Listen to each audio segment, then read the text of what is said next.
Welcome to the episode of the Love Not Fear podcast. I'm David Henzel and I'm here with Eduard Brink. Eduard, what are we Hey, talking David. about today? Yeah, excited. I am really psyched about doing another episode. So today I'd like to talk about productivity versus busyness. Mhm. And if you think of it, there's a very big distinction between the two. There's a lot of pressure on people to be busy all the time. But what does it tell you about productivity? Not very much in my eyes. So what are your ideas about that? Yeah, it's very true. The hustle culture, go, go, go, and kind of having the badge of honor of like, oh, I'm always so busy, versus people who are getting the right stuff done and also kind of figuring out like, what do you really want to achieve? Are the things that really matter? Because you can do a lot of busy work and not get anything done. Mm-hmm. One example at when we were doing Max CDN, my last business, I always felt I don't have time to go to the gym because I thought, I'm so busy. But actually, if I go to the gym and I take care of myself or I go for a run and I grind through things in my head, I'll be more productive because I'll make the right decisions. I have more energy. I'll get more stuff done because you can, Yeah. spend a lot of time on something or you can get it done proper. For me, busyness is also a form of laziness. I mean, it's easy to be busy. It's very easy to jump from one task to another. And another thing that struck me while on vacation this summer, after day 3 of doing,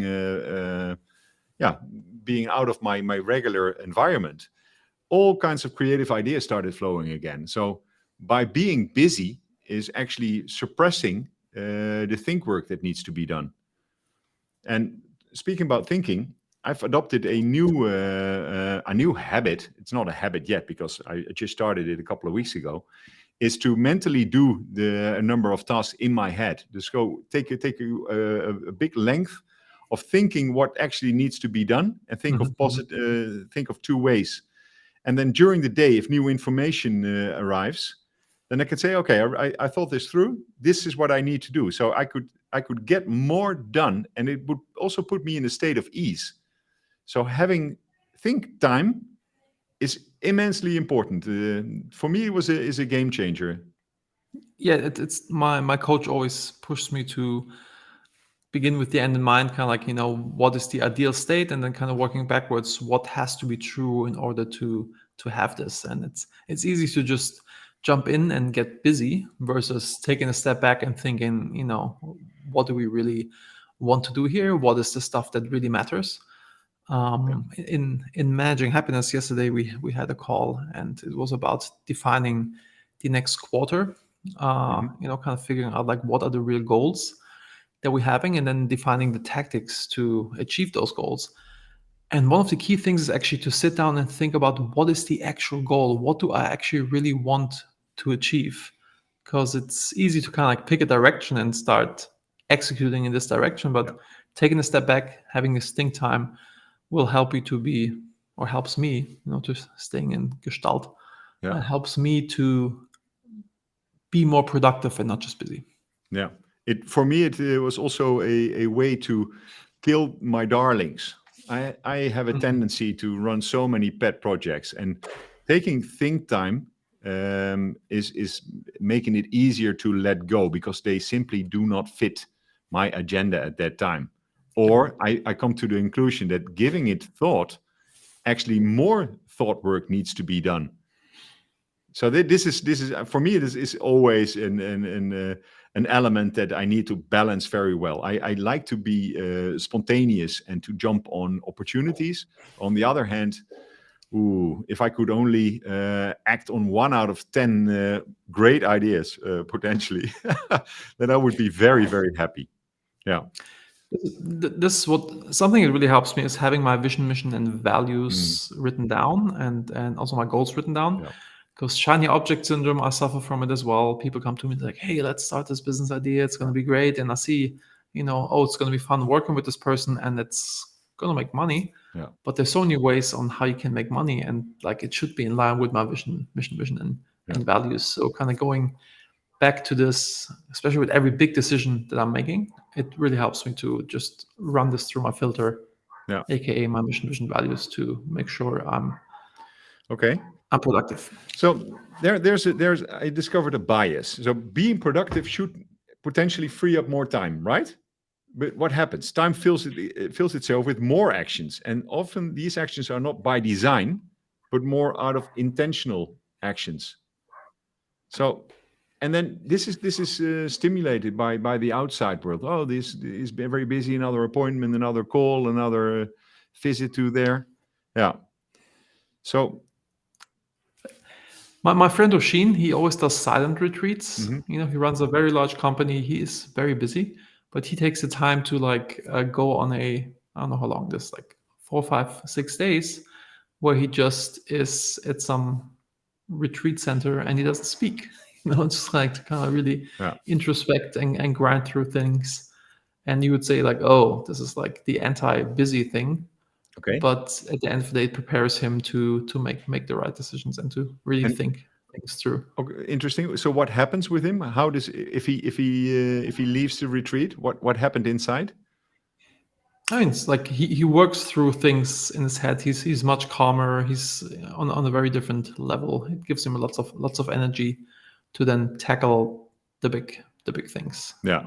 that are ahead, and also tackle the right things. Zoom out to zoom in again. Okay. Okay. Another thing is about busyness busyness is like a ship. If you don't check out, no, put it gestalt again. If I don't check out, I might find myself way on the ocean in the wrong direction, and to find that all this hard work has led me very little. And I even found out that the harder I work, the less money I make because of poor Hmm. decisions. Hmm. Hmm. Hmm. Hmm. Yeah, Yes. this is quite significant realization. But busyness is mental laziness. So to check in, what is the most powerful thing that I can do right now? Also enables me to do things in the right order.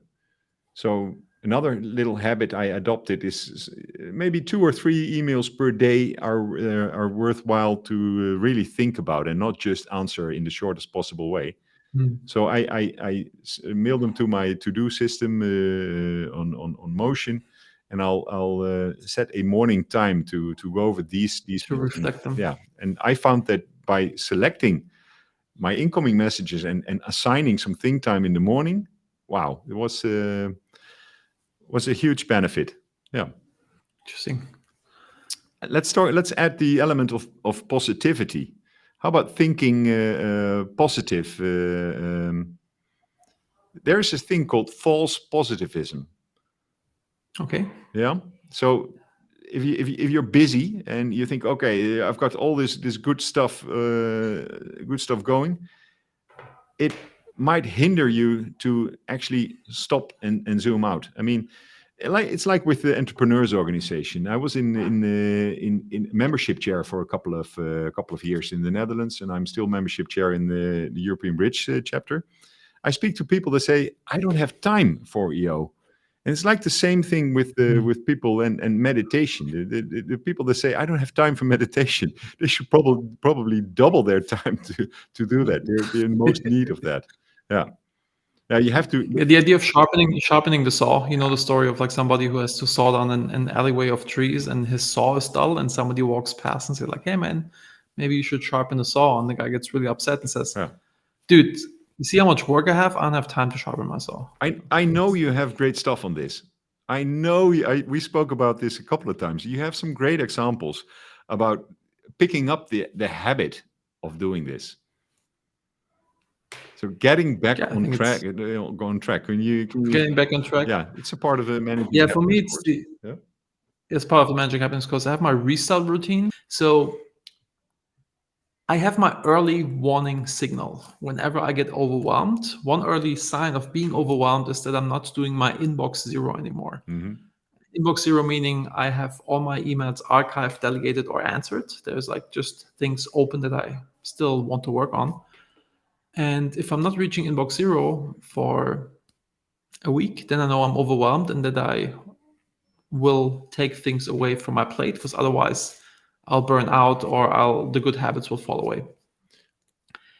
And one thing that helps me to have the energy to be back on my good behavior is my restart routine. And this is lots of self-care stuff like getting a massage, getting a haircut, going to a spa, buying myself a new gadget. Yep. And then I can tell myself, okay, dude, from tomorrow on, you're in good behavior again. Because often doing the right things Yeah. is not really hard. Like packing your bag and going to the gym, everybody can do this. Yeah. It's just the mental hurdle that I have to overcome to be able to do that. And this restart routine really helps me. I'm missing one thing. I like what you do, and I don't do all the things you just said. But what really helps for me is to do something for another person.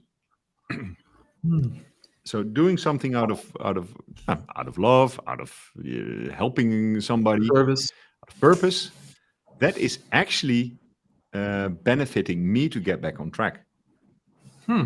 The power in that is really substantial. And I have a small restart routine, and it's basically, you would call it. Before I even heard of the word, I think now it categorizes under mindfulness. Yeah. So doing things with intentionally, not multitasking, but giving attention to what you're doing. That for me, it has a quieting effect, aligns my thoughts again, and actually finishing a couple of tasks. Okay, they might be minor, gives me the stamina and the energy again to tackle bigger things. So watching the energy level. I don't try to do complex stuff at night. I'm a morning person, so at night after 9 o'clock, my brain is mush. So I don't. It would be no sense to do something important stuff after 9 o'clock at night. So that's I know that, and it's good that you. It's good that I know that, so I can work with this energy. But this mindfulness is better distinguishing between what is happening and the stories we tell ourselves.